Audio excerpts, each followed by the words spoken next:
Welcome, ladies and gentlemen, to this edition of the 700 Club. You know, if you're like me, you wonder, how did it all start? We act like that there's some sacrosanct thing surrounding Robert Mueller, that he is some great saint who is untouchable. Well, the truth is that isn't the case.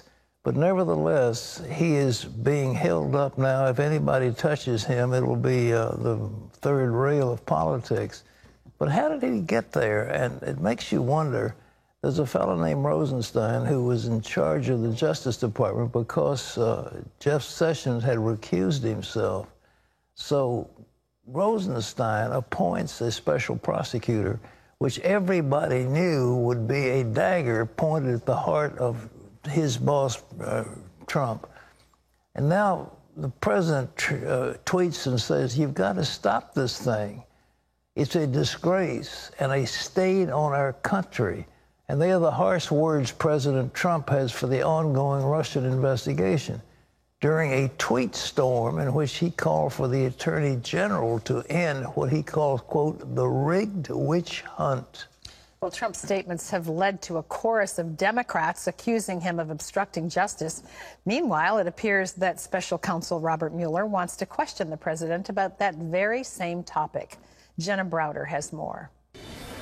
A presidential tweet calling on Attorney General Jeff Sessions to end the Russia investigation led to a range of reaction, ranging from support to cries of obstruction. The president's in charge of the Justice Department. He has a right to have input and direct how the Justice Department is operated, and his complaints about the Mueller operation are not only well within his rights as president, but certainly well within his rights as a citizen.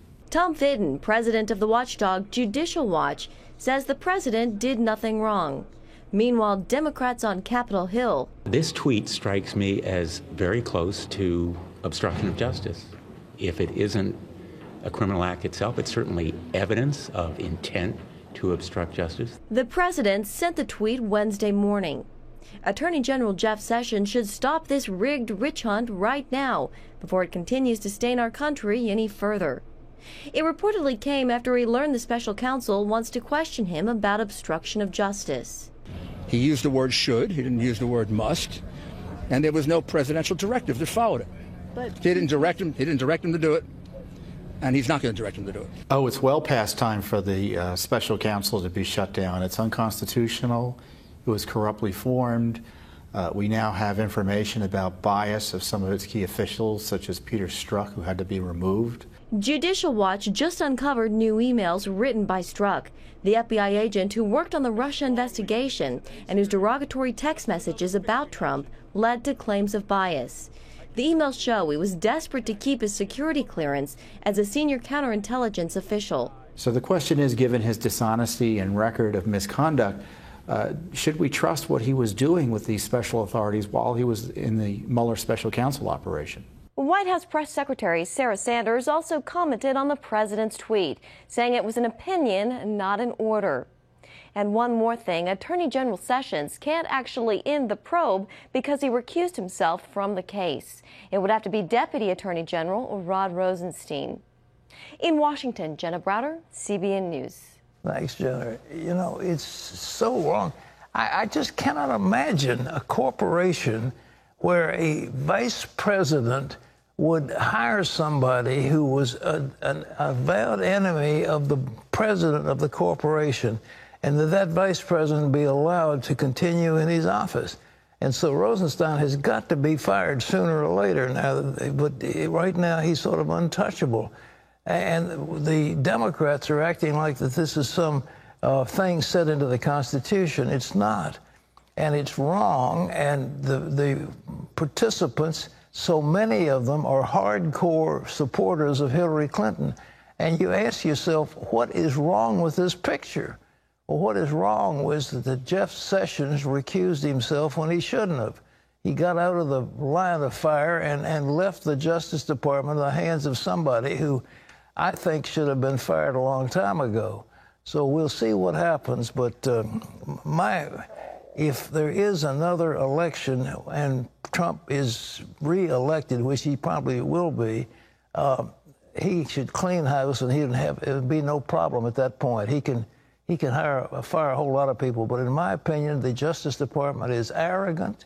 It is running out of control, and the statement of some of these FBI officials before Congress is simply appalling. And I think it should be stopped. They are not a law unto themselves. They are supposed to report to the Attorney General, who in turn is supposed to report to the President. The President is the chief executive officer of our nation. And let's not forget it. It is not Robert Mueller. It is certainly not Peter Strzok. It is not Lisa Page. It is not these other people at the FBI. He is the chief executive, and as such, he deserves the deference as President of the United States.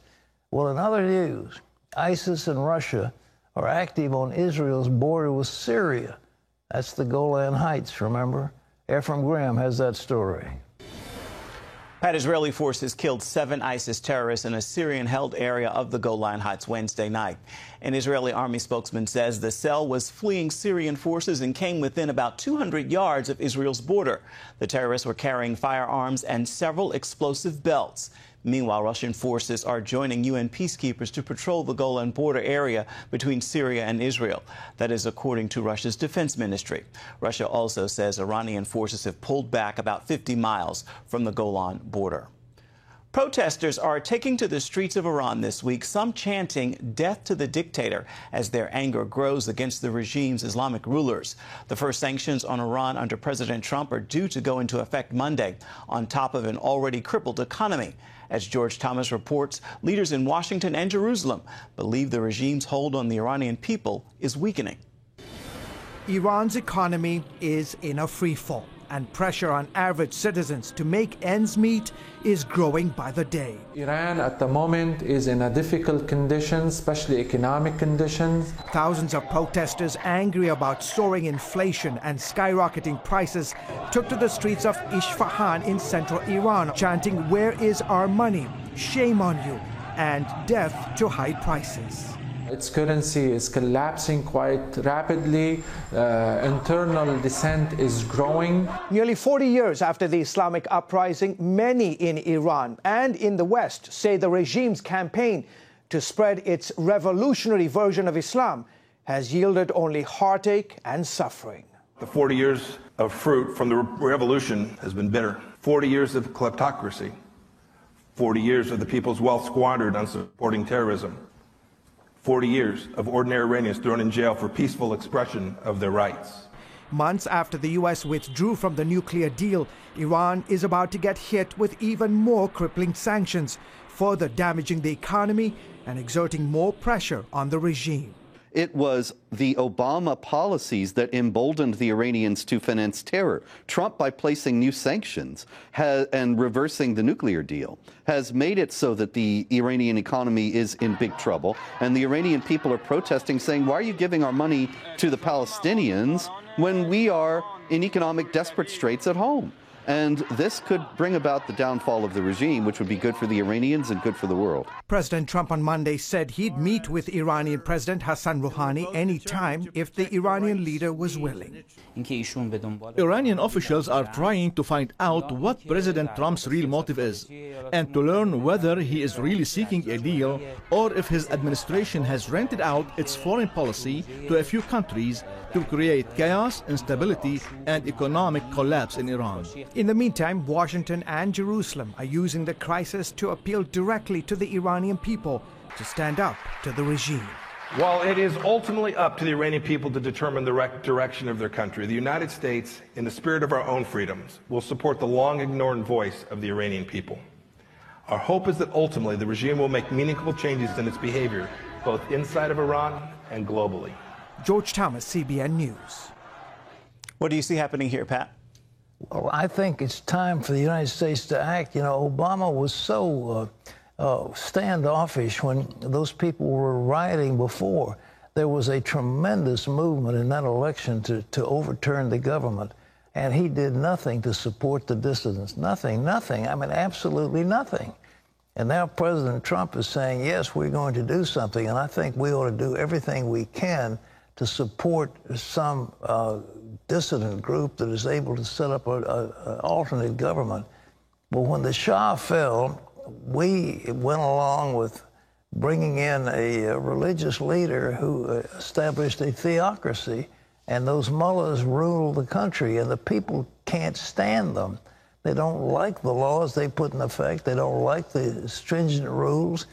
But now the rial, the Iranian currency, is worth maybe a fraction of what it did a few years ago.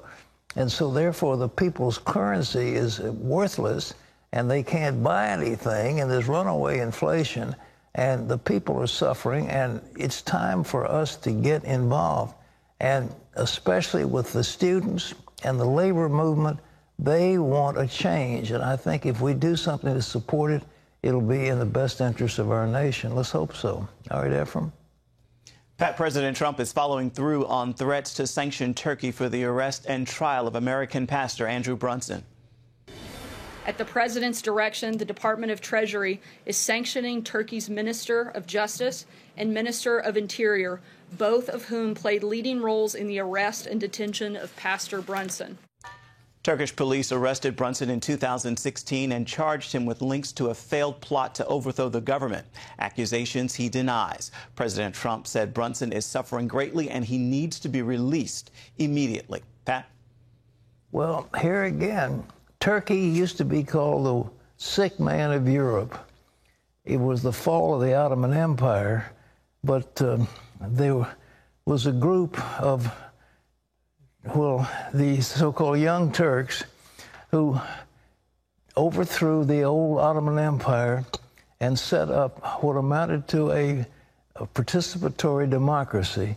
And it was a good thing, and they were welcomed into NATO later on, and they fought side by side with us, for example, in Korea and other places. And Turkish economy was starting to move. Now they have a man who wants to take, he talks about the mosque and the cross as being set for a clash. He wants to establish a Muslim theocracy in Turkey, and this case against this pastor is outrageous. We at CBN have had a very, very robust ministry in Turkey, and many of those Turkish people are coming to the Lord. If you look at the map, and you read, for example, Revelation about the churches of Asia, all of that's inside of Turkey. Turkey has a very important role to play prophetically. But what's happening now is by them turning to Islam, and you read the 38th chapter of Ezekiel, and you see this coalition that will move against Israel in the latter days. It includes Persia, that's Iran. It includes what's called Gomer, but that's Turkey. And then you've got, you know, the Muslim states in southern Russia, which make up a whole lot of that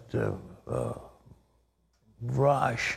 Rosh isn't Russia, but Rosh means head in Hebrew, and those states will all come together, and along with it will be included, it will be the Sudan, which is interesting, and maybe Libya.